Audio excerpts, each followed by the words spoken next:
அம்பா பரசுராமரிடம் செல்கிறாள். பின்னர் அம்பா பீஷ்மரை எதிர்த்துப் போராடும் ஒரு பழிவாங்குபவரை தேடினாள். ஆனால் க்ஷத்திரிய வீரர்கள் அனைவரும் அவருக்கு பயந்தார்கள். யாரும் அவளுக்கு உதவவில்லை.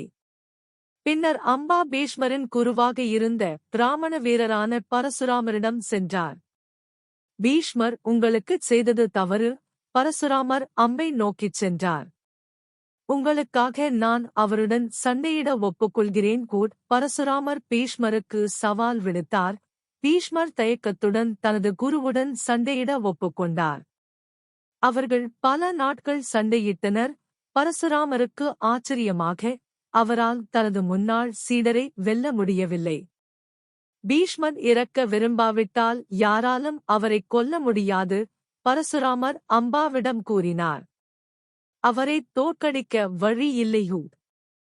அம்பா தேவர்களை வேண்டிக் கொள்கிறாள். பரசுராமர் பீஷ்மரை வெல்லத் தவறியபோது அம்பா விரக்தியடைந்தாள். தனக்கு ஏற்பட்ட அவமானத்திற்கு பழிவாங்கும்படி தேவர்களை வேண்டிக் கொண்டாள்.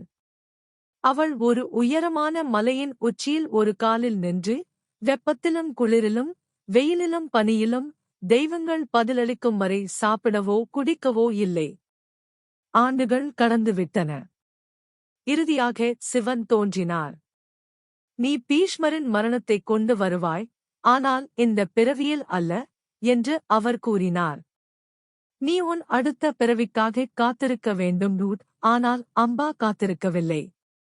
அவள் ஒரு இறுதிச் சடங்கைக் கட்டி தீயில் தன்னைத்தானே தூக்கி எறிந்தாள்.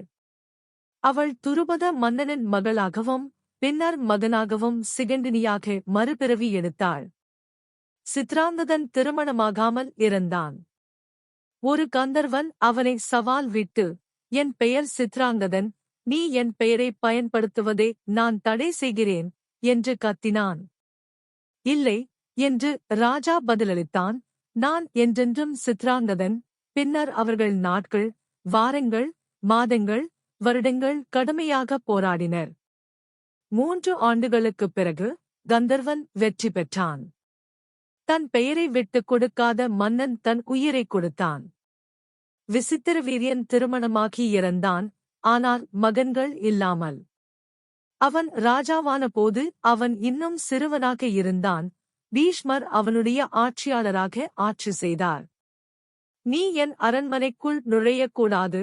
பீஷ்மர் அவனிடம், எப்போதும் கூடாது என்று கூறினார். ஆனால் விசித்திரவீரியன் அவனுக்கு கீழ்ப்படியவில்லை. பீஷ்மரின் செல்லை யானை அவனை நசுக்கிக் கொன்றது. விசித்திரவீரியர் 2 விதவைகளை விட்டுச் செல்கிறார். விசித்திரவீரியர் இறந்தபோது அவர் காசியின் இளவரசிகள் அம்பிகா மற்றும் அம்பாலிகா ஆகிய 2 விதவைகளை விட்டுச் சென்றார்.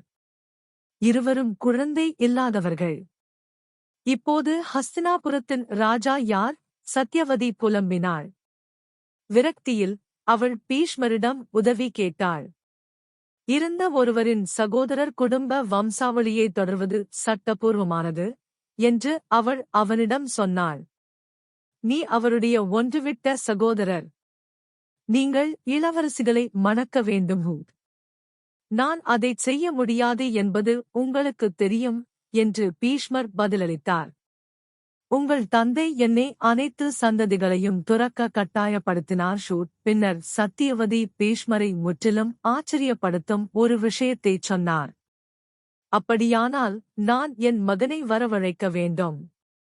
அவன் எங்கள் ஒரே நம்பிக்கையூ. சத்யவதியின் மற்றொரு கதை. மீனிலிருந்து பிறந்த சத்யவதி அழகான இளம் பெண்ணானாள். ஆனால் அவள் மீனைப் போல மணந்தாள். மக்கள் அவளை மத்ஸ்யகாந்தா என்று அழைத்தனர். மீன் வாசனை. எந்த ஆணும் அவளை மணக்கவில்லை. சத்யவதி ஆற்றின் குறுக்கே மக்களை ஏற்றிச் செல்லும் வேலை செய்தார். ஒருநாள் பராசரர் என்ற ரிஷி அவளை காதலித்தார். என் காதலனாக இரு என்று அவர் கூறினார். உன் மீன் வாசனையை நீக்க என் சக்திகளைப் பயன்படுத்துவேன். அதை எந்த மனிதனும் எதிர்க்க முடியாத வாசனையுடன் மாற்றுவேன். பின்னர் உன் கன்னித்தன்மையையும் மீட்டெடுப்பேன். சத்யவதி ஒப்புக்கொண்டார். ரிஷி தனது வாக்குறுதியைக் காப்பாற்றினார். ஒன்று சத்யவதி வியாசரை அழைக்கிறார். குடும்ப வம்சாவளியைத் தொடர சத்யவதி காட்டு ரிஷியாக வாழ்ந்து வந்த வியாசரை அழைத்தாள். அம்மா, நீங்கள் விரும்பியதை நான் செய்வேன் என்று அவர் கூறினார். ஆனால் என்னை அழகாகக் காட்ட எனக்கு நேரம் கொடுங்கள். இல்லை, அவள், இப்போது வா. விதவைகள் உங்களுக்காக காத்திருக்கிறார்கள் என்றாள்.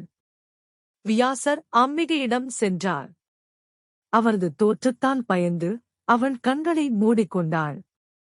அம்பிகையும் பயந்தாள். அவள் முகத்தில் இருந்து இரத்தம் வடிந்தது. வியாசர் சத்தியவதியிடம், அம்பிகையின் மகன் குருடனாக இருப்பான், அம்பலிகையின் மகன் வெளிறிப் போவான் என்று கூறினார். மீண்டும் அம்பாலிகையிடம் போ என்றாள் சத்தியவதி. ஆனால் அம்பலிகா தனது பணிப்பெண்ணை தனது இடத்தில் அமர்த்தினாள்.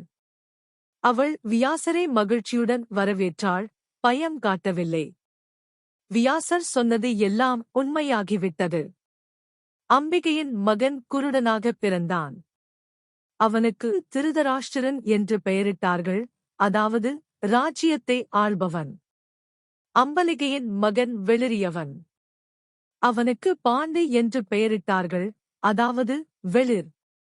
அம்பலிகையின் பணிப்பெண்ணுக்கு ஒரு அழகான ஆண் குழந்தை பிறந்தது. அவனுக்கு விதுரன் என்று பெயரிட்டார்கள், அதாவது ஞானி. அவன் அந்த பெயருக்கு தகுதியானவனாக வளர்ந்தான். ஆனால் அவன் ஒரு பணிப்பெண்ணின் மகன் என்பதால் விதுரன் தன் சகோதரர்களைப் போல ஒரு அரச இளவரசன் அல்ல. அவன் ஒருபோதும் ராஜாவாக முடியாது. திருதராஷ்டிரன் மூத்தவன். ஆனால் அவன் குருடனாக இருந்ததால் அவன் ராஜாவாக அனுமதிக்கப்படவில்லை. இவ்வாறு பாண்டு ஹஸ்தினாபுரத்தின் ராஜாவானான்.